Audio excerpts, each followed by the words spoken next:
On the House floor on November 18th, Congressman Andy Biggs condemned the actions of Congresswoman Stacey Plaskett for texting and allegedly taking advice from Jeffrey Epstein during a congressional hearing. Watch Biggs's remarks and then Plaskett's defense right here. When you're sitting there in a sitting committee and you're having communications with a convicted sex offender,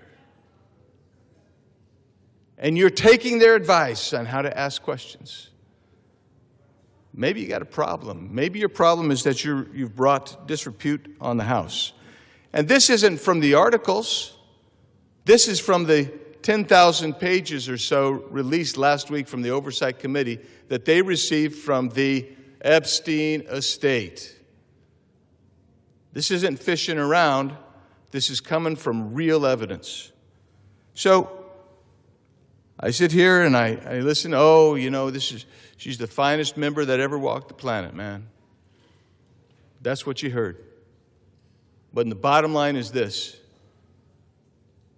She's sitting there seeking advice and counsel on how to ask questions from Jeffrey Epstein. I first want to give you all a sense of what was happening that day.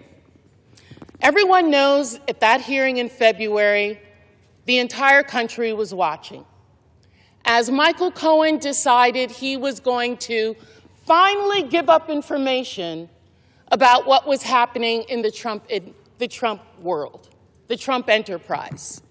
And at the beginning of that hearing, the ranking member, Jim Jordan, had the disrespect to Elijah Cummings, may he rest in peace and his name be a memory, after not allowing Mr. Jordan to shut the committee hearing down.